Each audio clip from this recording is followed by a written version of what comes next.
नमस्कार सर. नमस्कार. आवाज महाराष्ट्राचा न्यूज चॅनल मध्ये आपले सहर्ष स्वागत आहे. धन्यवाद. मी जयश्री नागपूरकर. आपले नाव? माझं नाव प्रदीप दत्तात्रय इलर. मी भारतीय जनता पक्षाचा जिल्हा उपाध्यक्ष आहे. अच्छा. आपण म्हणजे कोणत्या प्रभागामध्ये निवडणूक करत आहे आता सध्या? माझं प्रभाग 2 म्हणून आहे. मी त्या भागामध्ये गेल्या 3 टर्म पासून निवडणूक लढत आहे. अच्छा. आणि आता सध्या काय इच्छुक आहे, म्हणजे नगरसेवकसाठी आहे का नगर अध्यक्षसाठी आहे?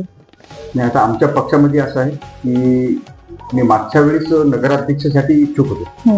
यावेळी मी नगराध्यक्षासाठी पण इच्छुक आहे आणि नगरसेवकासाठी पण इच्छुक आहे. माझ्या पक्षानं जर मला जिथं तिकीट दिलं ती जबाबदारी मी स्वीकारेन. म्हणजे जेही तिकीट तुम्हाला मिळालं तर त्यामध्ये तुमचं सहमत असेल? हो. आणि तुम्ही जेव्हाही नगर अध्यक्ष किंवा नगरसेवक म्हणून निवडून याल तर तेव्हा तुमच्या वार्डामध्ये काहीतरी समस्या असतील? समस्या तसं पाहिलं तर तुम्ही जर बघितलं असेल मेकर शहरामध्ये असा कोणता वार्ड नाही की त्यामध्ये समस्या नाही. अच्छा, ठीक.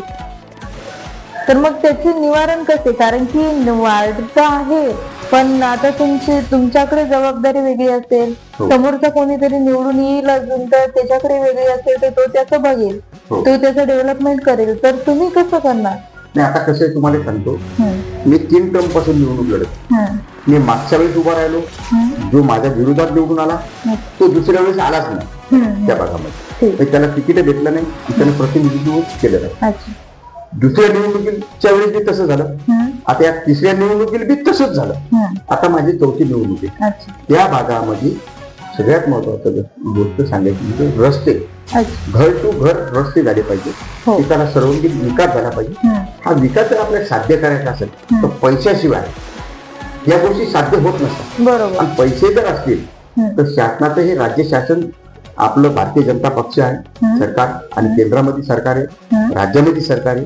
म्हणजे आपल्याला जो निधी आणायचा तो तिथं भाजपचा जर नगरसेवक असला तर ते आपल्या योग्य प्रकारे आपला निधी आणून तिथला सर्वांगीण विकास करता येईल. अच्छा, ठीक. हा, हे बरोबर आहे. पण सर काही असेही नेते आहेत की ते फाईल पास करतात, तुम्हाला गव्हर्नमेंट पैसे देते आणि तुम्ही ते घरातच ठेवता. तुम्ही बाकी उपयुक्त काही त्या कामामध्ये कामच करत नाही. मग त्याच्यावर काय म्हणणं आहे तुमचं? माझं एकच म्हणणं आहे, सगळ्यात महत्वाची गोष्ट मेखर मध्ये जर तुम्ही बघितलं असेल तर भ्रष्टाचार कुठं नाही झाला. हे जर पाहिलं असेल तर अशा कोणत्याही काम पाहिलं त्यात तुम्हाला भ्रष्टाचार दिसेल. तर याची जी लिंक आहे ती खालून पासून ते वरपर्यंत आहे. आता आम्ही सर्वसामान्य कुटुंबातले कार्यकर्ते आणि भारतीय जनता पक्षाचे कार्यकर्ते, आम्हाला त्यांच्या याच्यामध्ये भ्रष्टाचार केला त्याच्यात पडायचं नाही. पण आम्हाला जनतेनं आम्हाला जर प्रतिशत मतदान रूपी जर आशीर्वाद दिला, आम्ही भ्रष्टाचार मुक्त आहे. आणि आम्ही सगळ्यात महत्वाची गोष्ट, आमचं कुठेही आमचा पक्ष हा पारदर्शक आहे. आमच्या कार्यकर्ता असेल आमच्या पक्षाचे संस्कारती आहेत. म्हणून आमच्यासारखे पक्षाचे भाजपचे जर पदाधिकारी कार्यकर्ते जर निवडून दिले वार्डात नगरसेवक म्हणून, नगराध्यक्ष म्हणून, तर या मेकरचा कायापालट होईल आणि सर्वांगीण विकास होईल. जो मेकरनं भविष्याचा विचार केला. तुम्ही जर पाहिला असेल मेकर मध्ये कधी पाहिलं का तुम्ही? केंद्राच्या काही गोष्टी सांगतो, राज्याच्या सांगतो, समृद्धी महामार्ग होईल, हे कोणाचं योगदान आहे? माननीय श्री नितीनजी गडकरी साहेब आणि मोदी साहेबांचं स्वप्न आहे आणि देवाभाऊ मुख्यमंत्री झाल्यावर स्वप्न. मग जर आपल्या गावाच्या जर समृद्धी जाते तर गावात का डेव्हलपमेंट होणार नाही? पण मुळात इथं मेकरच्या लोकांना हे लक्षात घेतलं पाहिजे. आणि आता ती वेळ आली आली भाजपला मतदान करायचं. तर कसं आहे ना, म्हणजे मी जे बोलले तर हे तुमच्या पुरतं मर्यादित नाहीये. हा, ठीक आहे, तुम्ही कराल विकास बरोबर, पण अजूनही काही आहे की जसं छोटे छोटे बाळ आहेत, म्हणजे वार्डापर्यंत तर नाही करू शकत, पण मेकर मध्ये असं एखादं प्लेग्राऊंड नाहीये, अजून भरपूर ठिकाणी रस्ते नाहीयेत आणि नाल्या आहेत. नाल्यांचं काम केलं तर असं अर्धवट केलं की त्याच्यावर झाकण नाहीये, ते पूर्ण मच्छर येतात, घरामध्ये जातात, चावतात आणि त्याच्यामुळे खूप काही बिमाऱ्या पण होतात. मग त्याच्यावर तुमचं काय सजेशन आहे? सगळ्यात महत्वाची गोष्ट, कोणताही रोडचं काम ज्यावेळेस सँक्शन होतं तर त्याच्यामध्ये नियमानं नाल्या बनवणं दोन्ही साईडला आवश्यक असतं. हे काम कोणाचं आहे? ज्या ठेकेदाराला काम जिथून घेतलं त्या तिथल्या वार्डाच्या प्रतिनिधीचं काम आहे. किंवा माझ्या भागामध्ये काम होत असताना रस्त्याचं काम होतं, तिथं नाल्या आपण टाकल्या नाही, का नाल्या टाकल्या नाही? याच्यामध्ये काय माहितीये का, सर्व जनतेला एक न्याय असला पाहिजे.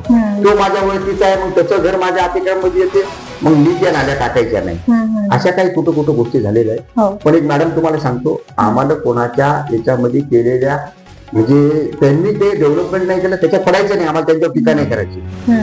कसं पाहिलं, सगळ्यात महत्वाची गोष्ट आम्हाला इथं डेव्हलपमेंट करायची, जनतेने आम्हाला निवडून द्यावं आणि जनतेने आम्ही जे त्यांनी विचार नाही केला अशा प्रकारचं डेव्हलपमेंट आम्ही या ठिकाणी करू. ग्राउंड असेल, तुम्हाला सांगतो काही सिनियर लोकांना, सिटीजन लोक आहेत ते फिरायला जातात, वयस्कर लोक आहेत. आज तुम्ही जर पाहिलं असेल तर काही रिटायरमेंट झालेले लोक आहेत, त्यांना प्रभागामध्ये अशी फिरण्यासाठी जागा व्यवस्था झाली पाहिजे.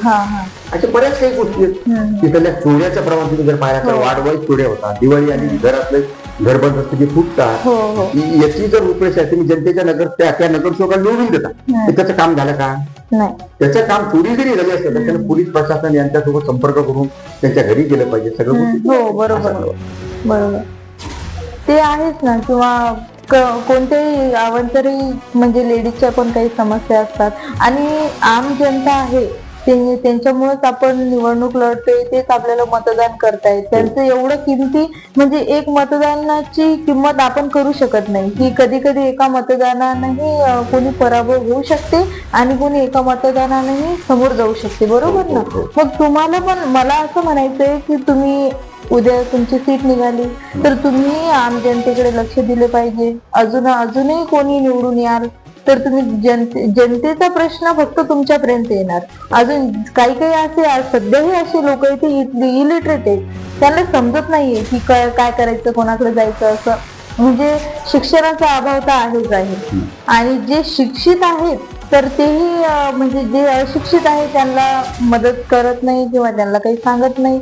मग असं माझं म्हणणं आहे की तुम्ही जेव्हा तुमची या सीटवर याल किंवा तुमची सीट येईल समोर, भविष्यात तुम्ही मोठे व्हाल तर तेव्हा तुम्ही आम जनतेला विसरणार का?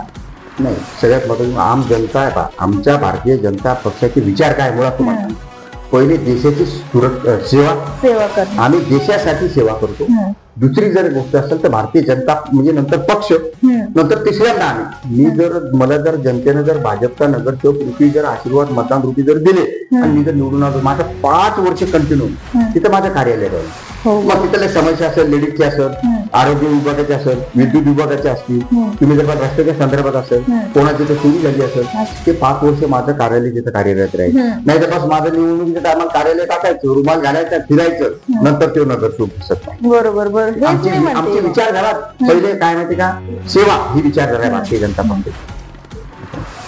ठीक आहे सर, आपण आपला किमती वेळ काढून आम्हाला आमच्या चॅनलला प्रतिसाद दिला आणि इथपर्यंत भेट दिली त्यामुळे धन्यवाद. धन्यवाद.